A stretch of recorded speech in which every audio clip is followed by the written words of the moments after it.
We're continuing in our series of interviewing writers, and our guest today is Dr. Edith Edwards. Dr. Edwards, thanks for being with us today. Thank you for having me. Each writer has a unique angle or a different perspective. Tell us how long you've been writing and how you got started. How does one get started in the business of writing? Words have always come easy to me. I've always enjoyed writing. When we lived in Tennessee, I started a book, and then we moved back to North Carolina in 2004, and I wasn't even sure it was still on my flash drive, and my writers group was very upset that I didn't know it. So the answer would be seriously from 2004 on. I've been writing, and well, you're an educator, right? And you've already told me you're a wordsmith. So those two backgrounds provide a pretty good combination to begin writing. I think so. Yeah. I think so. Several of your books are with us here today. Where does one get the inspiration to become a writer? It just comes, and I find that if I'm writing somewhere when my husband's driving, just to have a little piece of paper and write, and the characters tell me their stories. I know I think it was this book, I was writing along, and all of a sudden I thought, you're not a woman, are you? You're a man. And it was almost like the character told me that I had it all wrong and I needed to get it straight. So. One of our previous interviewees said quiet time is important. You know, we live in an age of television and computers, and I'm thinking that quiet time is the beginning of inspiration. Well, it is. I always get up very early because my husband and my dog are still asleep. But still, just any little snatch of, if I just write paragraphs, it'll get me started to sit down and continue. Your books are about southeastern North Carolina. They are. Right? Tell us more about that. I love the area. I think it's beautiful. It's nurtured me. I was born in southeastern North Carolina, even though we lived in Tennessee for 25 years. We're back here. And the history is, we're so Absolutely. rich in history. And yeah. You just told me that one of your characters went from a woman to a man, but many of your characters are about women. They are, although I have strong men in my characters too, in my books also. Okay. But there's always usually a woman lead, although there is a short story in this book that won a $500 prize, and the main character is a sea captain.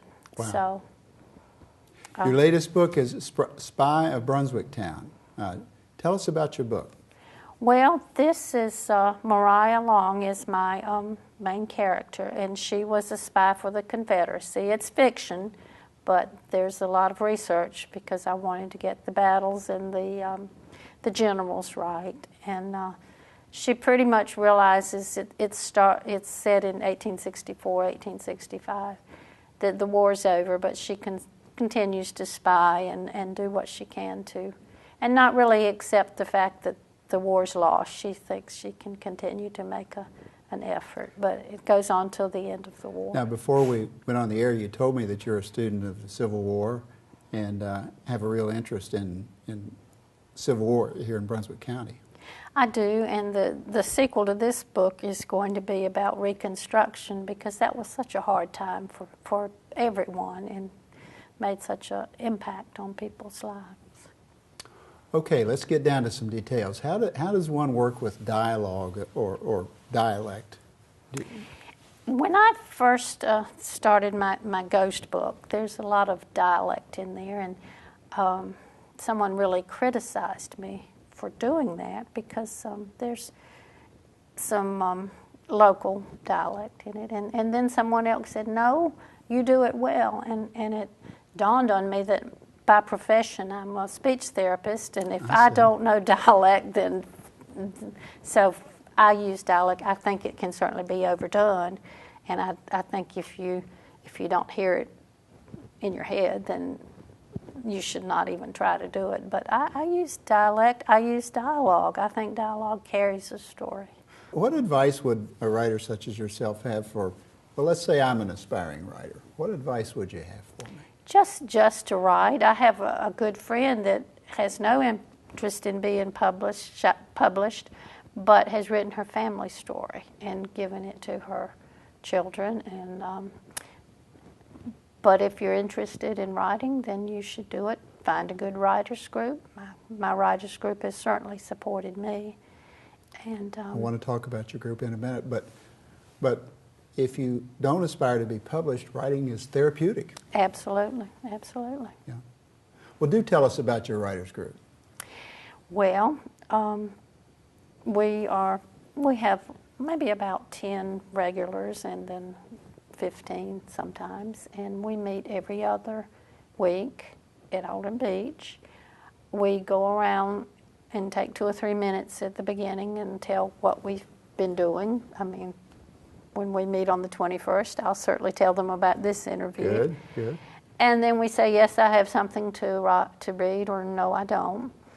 And you have about 10, 15 minutes to read, and you'll be critiqued. And sometimes, one time, one of the fellows looked at me and said, I have no idea what you just said. So I take what they say seriously and go back and try to immediately make the changes. Or sometimes I don't agree with them. Sometimes I think they're wrong.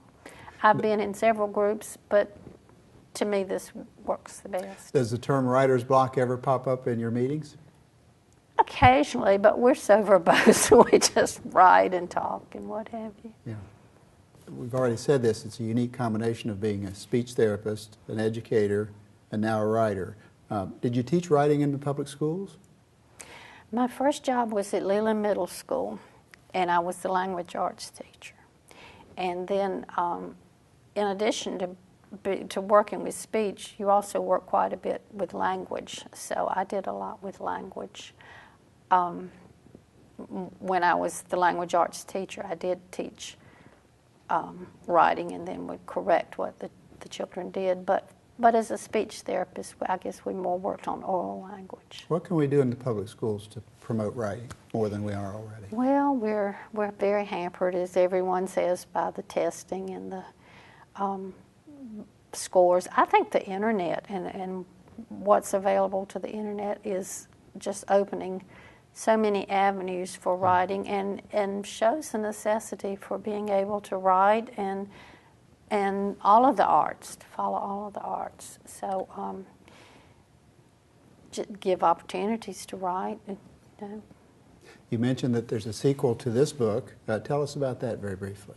Well, Mariah is a teacher, and at the end of the war, President Johnson asked her to open schools. So he tells her there are quite a few teachers from the north that want to come down and open schools for the freed slaves. So he puts her in charge of that. But it's going to be about Reconstruction and how hard Reconstruction is on the people and the desire to work through it and make a life for. Yeah. Our viewers will want to know more about you and your work. Give us your website. Well, it's all little letters, edithedwards.com. I have a blog from that and a Facebook page, which is Edith Edwards Author. On the website, I try to post what I'm doing and news about my books. Dr. Edith Edwards, thank you for being with us today. We really appreciate it. Thank you very much. I enjoyed it. Thanks.